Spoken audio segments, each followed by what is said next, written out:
Hello, fellow human! Welcome back to another Dank Doggo r/slash ProRevenge. So, our revenge for today is from /the Bearded Noob, with the title of Don't Wanna Do Your Chores, Son? Well, have fun being stuck at home. Paragraph TLDR at the bottom.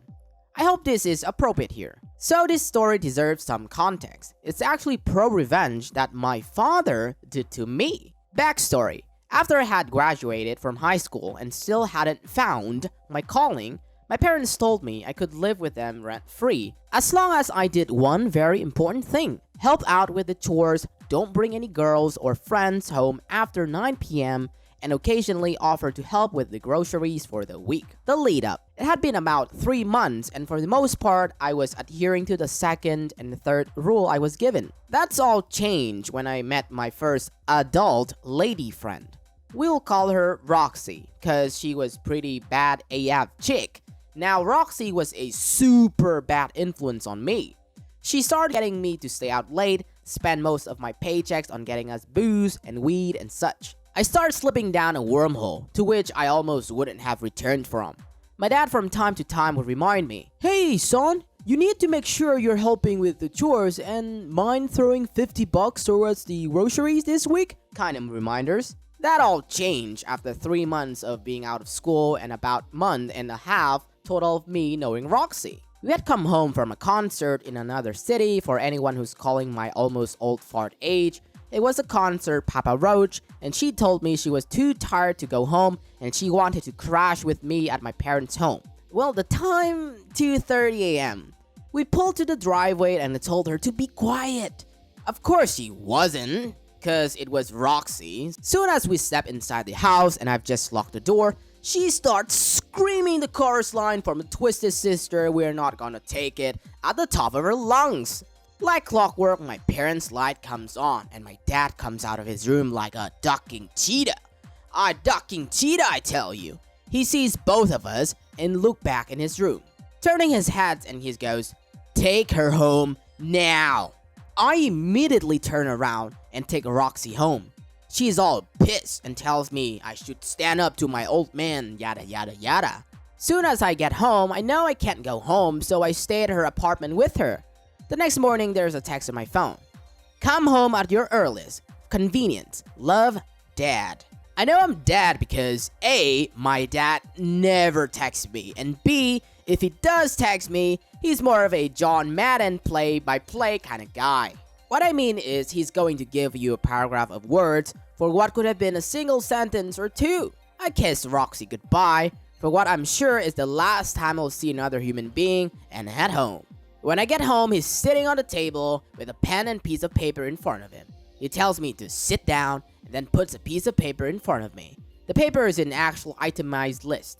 He tells me that for the last month and a half, I haven't done any of my chores and that he still calculated, based on the roughly 4 to 5 hours a weekend of time I wasted for him, that amounts to his pay, which was $25 an hour. He's an RN, aka registered nurse. So he's taken 4 hours, multiplied by 6 weekends, multiplied by $25 per hour pay, and figured that I need to pay him $600 for the time wasted.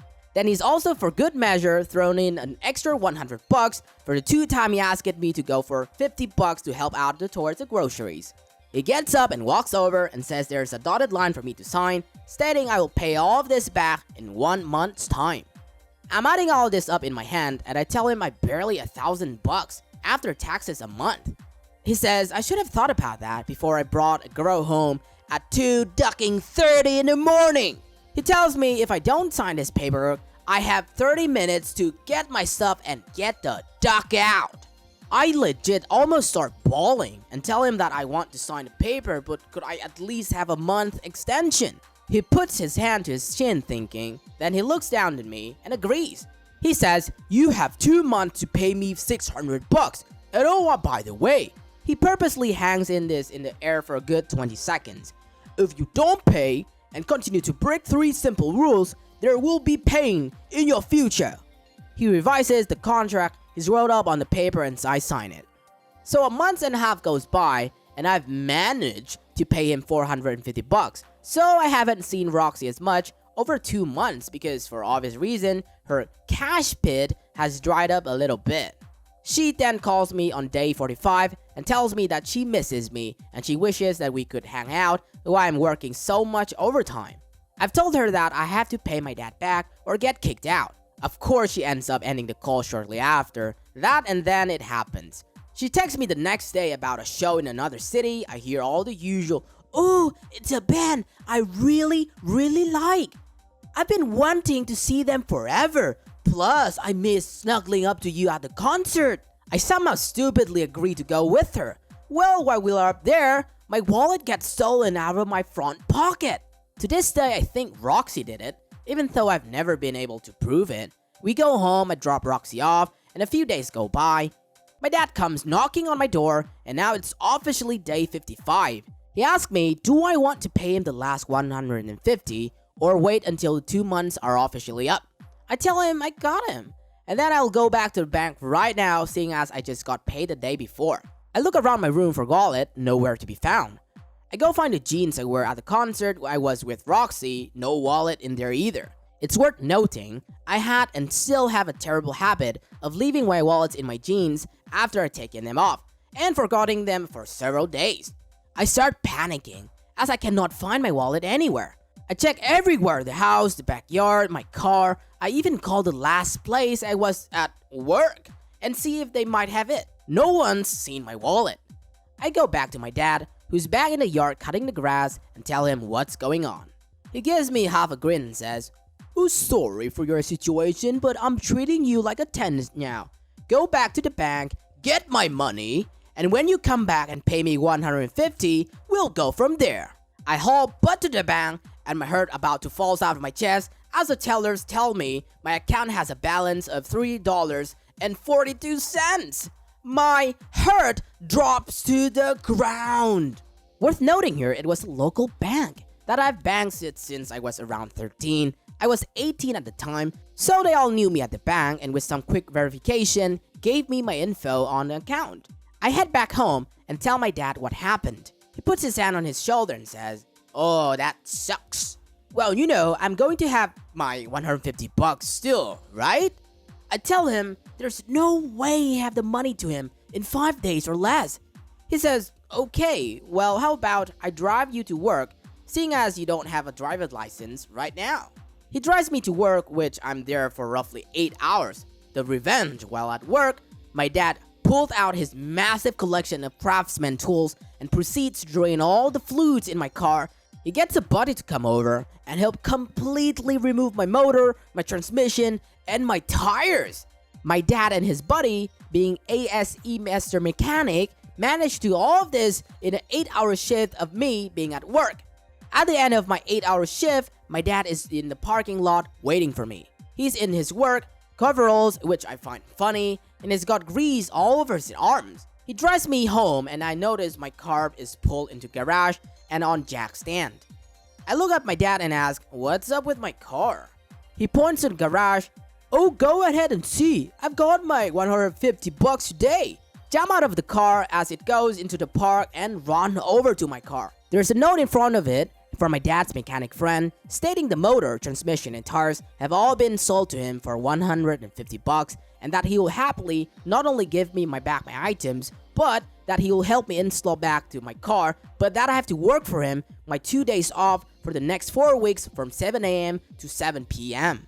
I fall over, crying obviously, and after my dad laughs a bit, tells me my first shift starts tomorrow.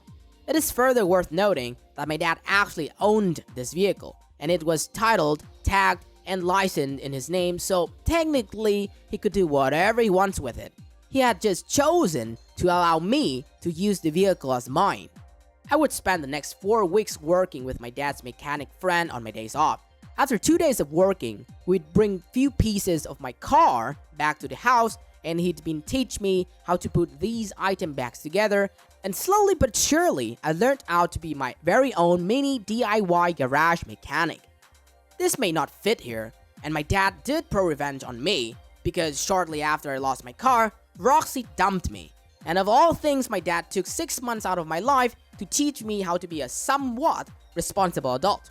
Oh, and the icing on the cake? Soon as we had my car back together and running, My dad walked up to me and gave me an envelope with 450 bucks in it, and a note said, "Stop being a knucklehead." TLDR, live at home with my parents after high school. Wouldn't help do the chores, brought a girl over past their don't bring a girl home time, and wouldn't help for groceries. Dad gave me a contract to pay X amount for his time wasted. Broke the contract, so he and his mechanic buddies stripped my car to the frame, almost made me work with a mechanic friend of his to earn back all the parts and help put back on the vehicle. Ended up teaching me how to work on cars and then gave me my money back in the end. Well, it's tough love for sure. It's quite hard to read up until the end because at first I thought, what kind of father would dismantle his own son's car just to get back 150 bucks? Quite cringy, right?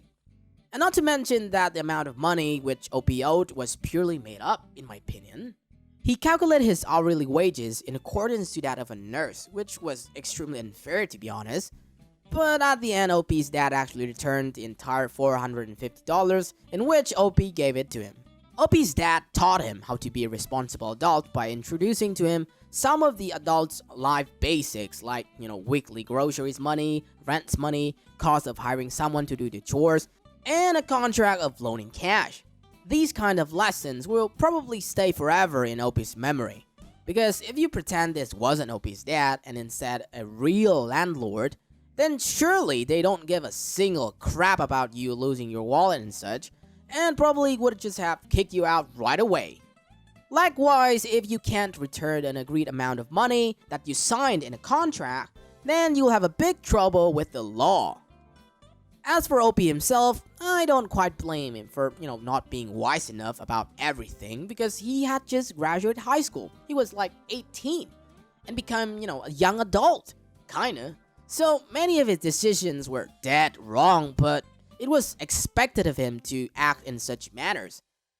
And as for Roxy, I also believe that she stole OP's wallet, and she was kind of a disgusting gold digger. OP was functioning like an ATM to her, and when she realized that she could no longer use him to buy booze, free concert tickets anymore, then she had no use for him and just dumped him straight away. That's it for today, fellow humans. Thanks for watching. Dank Doggo appreciates your time. If you enjoy our content and want to see more of us, stay tuned and subscribe. Don't forget to smash that like button or Doggo will cry. Also, you can always tell us your Doggo comments, your experiences in the comment section. I'll catch up with you guys later in the next video.